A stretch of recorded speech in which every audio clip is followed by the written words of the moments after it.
채널 구독과 시청해주셔서 감사합니다. 좋은 하루 되세요. 조영남 사망? 조영남 쓰레기 인생 이야기. 가슴 아픈 가족사 공개. 그런 조영남이 이미지 나쁘고 영 별론 건 알았지만 얼마나 별로였는지에 대해서는 잘 몰랐는데 새삼 조영남이 참 얼마나 나쁜 사람이었는가에 대해서 실망감이 들더라고요. 이혼하고 나서 위자료는 물론 딸 키우는데 양육비 한 푼 안 줘서 어렵게 살았다죠 윤여정이. 그런데 정작 조영남은 헤어지고 나서도 윤여정에게 좋은 말보다는 나쁜 말을 많이 했더라고요. 게다가 예전부터 알아주는 바람둥이의 여성 편력이 심했는데 윤여정과 결혼하고도 그 버릇 못 고쳐서 바람을 수차례 피웠다고 하죠.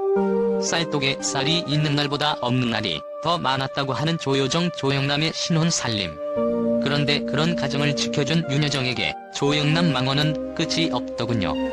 조영남은 꼼꼼한 성격의 아내와 원만한 조화를 이루지 못해 이혼하게 됐다라고 밝혔으나 조영남의 외도 때문인 것으로 나중에 밝혀졌을 뿐 아니라 가슴에 대못을 박는 발언을 서슴지 않았다고 한다. 네가 못생겨서 데리고 잘 수 없다. 너보다 더 좋은 여자가 생겼다. 과거 방송된 종합편성 채널 TV 조선 별별 톡쇼에서 조영남이 18세 연하 여대생 백은실 씨와 사적으로 만났고 조영남의 운전기사가 윤여정에게 휘팀을 해줬고 결국은 윤여정의 추궁에 조영남이 두 손을 들고 다시는 만나지 않겠다고. 그런데 역시 조영남답게 계속 만났다. 결국 윤여정이 딱 한마디를 던지게 된다. 요즘 왜 그래? 그런데 조영남이 고민을 막 하다가 솔직한 게 최고라고 생각해서 그래. 나 바람 피웠다. 좀 봐줘라.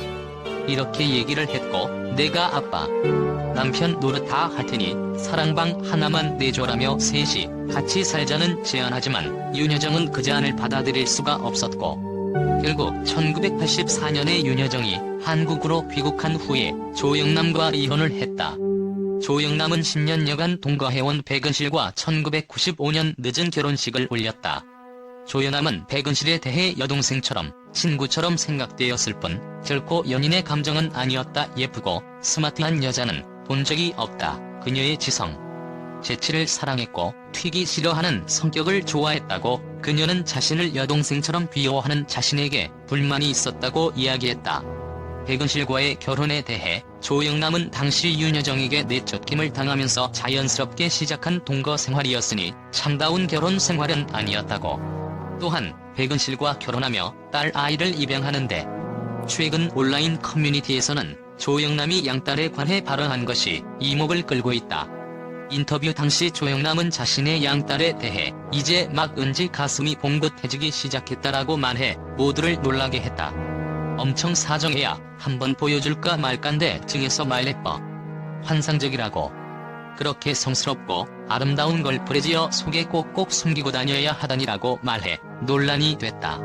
당시 조은지 양은 나이가 15살이었던 것으로 알려져 논란은 증폭되고 있다. 한편 해당 인터뷰 내용은 책으로도 출판된 것으로 알려졌다. 양딸을 성추행? 빅브라더스에서는 황석영, 조영남, 송승환, 김용만이 진행을 맡고 소녀시대 태연, 니, 티파니, 서현이 게스트로 나와 자신들의 솔직한 이야기와 해외 공연 중 에피소드를 얘기하며 입담을 과시했다. 방송이 끝날 무렵 마지막 인사로 MC들과 소녀시대는 호응을 나눴다. 이때 조영남은 태연을 꽉 끌어안은 채 볼에 키스 뽀뽀를 했다. 그런데 호응하며 뽀뽀를 당하는 태연은 기겁해서 소리를 쳤다. 당신의 왼손은 태연씨의 겨드랑이, 왼살을 만져가면서 호응. 이런 것이 선배가 후배를 격려하는 호응이 될 수 있을까? 본인이 원하지 않는 상황에서의 지나친 스킨십은 폭력이다.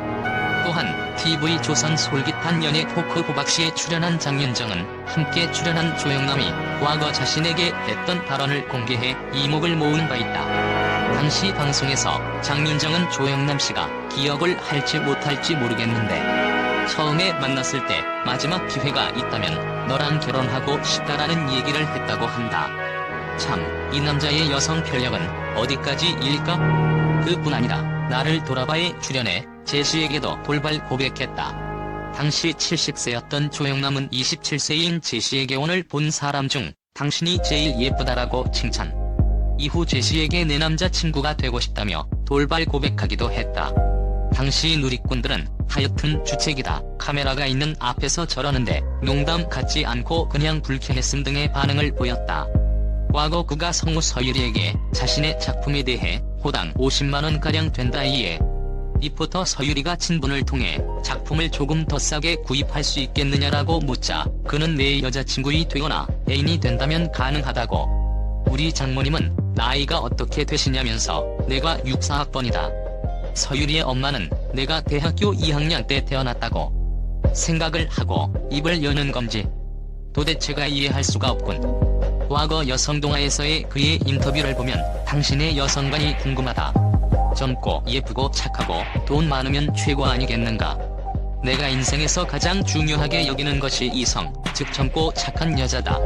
또 어린이와 강아지, 음악, 소설, 그림 등의 예술작품도 내 인생에서 빼놓을 수 없는 소중한 것들이다. 여성 편력이 남다르다고 알려져 있다. 주위에 여자가 그렇게 많은가? 지금까지 여자가 끊인 적이 없다. 한꺼번에 3명의 이성과 교제해본 적도 있다. 여자들에게 인기를 모으는 비결이라도 있나? 잘생겨서 그런 것 아니겠느냐? 장동건한테나 물어봐야 될 것 같은 질문을 하니 당혹스럽다. 허허. 사실 지금도 여자친구가 있다. 예쁘고 젊고 착한데 돈은 그다지 많지 않다. 하지만 돈은 나에게 있으니 상관없다. 그 친구는 이번 해프닝에 대해서도 별로 신경 쓰지 않는다. 그런데 신경 쓸 정도로 단순하지도 않고 내가 퇴폐적이라는 사실을 누구보다 잘 알고 있다. 자신을 퇴폐적이라고 생각하는가? 그렇다.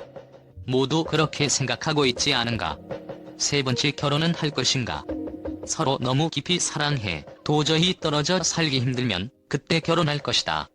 불가피하게 임신을 했을 때도 결혼해야 되지 않겠는가? 하지만 난 결혼에 2번씩이나 실패한 사람이다. 신용을 잃은 상태다. 내 경험상 결혼은 대통령이 나라를 다스리는 일만큼 어려운 것 같다. 하지만 결혼은 인간이 만든 가장 좋은 제도 중 하나라고 생각한다. 이번 소문으로 도처에서 결혼 축하 전화가 걸려와 곤욕을 치렀지만 3번째 결혼임에도 부조금을 미리 내겠다는 사람이 상상 외로 많아 즐거웠다. 첫 번째 결혼식을 시카고에서 치렀는데 3번째 결혼을 하면 당시보다 수입이 더 많을 것 같다. 그런데 내가 원하는 소문은 왜 안 나는지 모르겠다. 사귀고 싶은 여자가 있다. 의미녀 리포터 류시현, 영화배우 심혜진, 은퇴선언을 한 신문화가 그 주인공들이다. 류시현 씨는 똑똑해서 매력적이다. 만나면 만날수록 기분이 좋아지는 여성이다. 거기다 얼굴까지 예쁘지 않은가. 심혜진 역시 오랫동안 일방적으로 좋아한 여성인데 무척 활달하고 사고가 끼어있다. 무슨 말이든 받아줄 것 같아 좋고 서구적인 외모도 마음에 든다. 심은하는 아직 만나본 적이 없지만 말을 아끼는 모습이 참 아름다워 보인다. 속 깊고 심성 고운 그런 여자일 것 같다.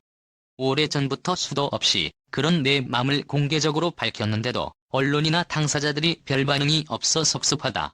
채널 구독과 시청해주셔서 감사합니다. 좋은 하루 되세요.